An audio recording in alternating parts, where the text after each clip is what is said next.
പ്രായപൂർത്തിയാകാത്ത പെൺകുട്ടിയെ പീഡിപ്പിച്ച് കടന്നുകളഞ്ഞ പ്രതിയെ 1.5 വർഷത്തിനു ശേഷം അസമിൽ നിന്ന് സാഹസികമായി പിടികൂടി പോലീസ്. അസം സ്വദേശി മഹേശ്വൻ സൈക്കിയെയാണ് കളമശ്ശേരി പോലീസ് പിടികൂടിയത്. ലോക്കൽ പോലീസിന് കടന്നു ചെല്ലാൻ പ്രയാസമുള്ള ഉൾഗ്രാമത്തിൽ നിന്നാണ് പ്രതിയെ പിടികൂടിയത്. 2022 കേസിനാസ്പദമായ സംഭവം നടന്നത്. കളമശ്ശേരി ചേനക്കാല റോഡിൽ താമസിച്ചിരുന്ന പ്രതി മഹേഷൻ സൈക്കിയ സമീപത്ത് താമസിച്ചിരുന്ന പെൺകുട്ടിയെ പ്രണയം നടിച്ച് വാടക വീട്ടിലേക്ക് വിളിച്ചു വരുത്തിയ ശേഷം പീഡിപ്പിക്കുകയായിരുന്നു. തുടർന്ന് അസമിലേക്ക് കടന്നു കളഞ്ഞു.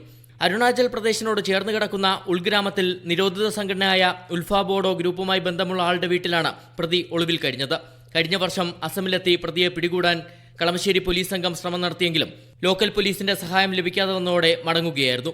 ഇത്തവണ ഇറച്ചി വാങ്ങാൻ എത്തിയവരെന്ന വ്യാജേന പ്രതിയുടെ ഗ്രാമത്തിലെത്തി പ്രതിയെക്കുറിച്ചും പ്രദേശത്തെക്കുറിച്ചും മനസ്സിലാക്കിയ ശേഷം തൊട്ടടുത്ത ദിവസം മറ്റൊരു വാഹനത്തിൽ സ്ഥലത്തെത്തി പ്രതിയെ പിടികൂടുകയായിരുന്നു. പ്രദേശവാസികൾ പിന്തുടർന്നതിനാൽ പ്രതിയെ വേഗത്തിൽ വാഹനത്തിൽ കയറ്റി 8 കിലോമീറ്റർ ദൂരെയുള്ള ഗിലാമാര പോലീസ് സ്റ്റേഷനിലെത്തിച്ചു. എന്നാൽ ബന്ധുക്കളും നാട്ടുകാരും സ്റ്റേഷനിലെത്തി ബലാത്കാരമായി പ്രതിയെ മോചിപ്പിക്കാൻ ശ്രമം നടത്തി. ഇതോടെ ഇടപെടികളിലൂടെ 30 കിലോമീറ്റർ അപ്പുറമുള്ള ഭീമജി പോലീസ് സ്റ്റേഷനിലെത്തിച്ചാണ് പ്രതിയെ കോടതിയിൽ ഹാജരാക്കിയത്. കളമശ്ശേരി SI സുബൈർ BAയുടെ നേതൃത്വത്തിലുള്ള പ്രത്യേക സംഘമാണ് പ്രതിയെ അറസ്റ്റ് ചെയ്തത്. കൊച്ചിയിലെത്തിച്ച പ്രതിയെ കോടതിയിൽ ഹാജരാക്കി റിമാൻഡ് ചെയ്തു. മീഡിയ 1 കൊച്ചി.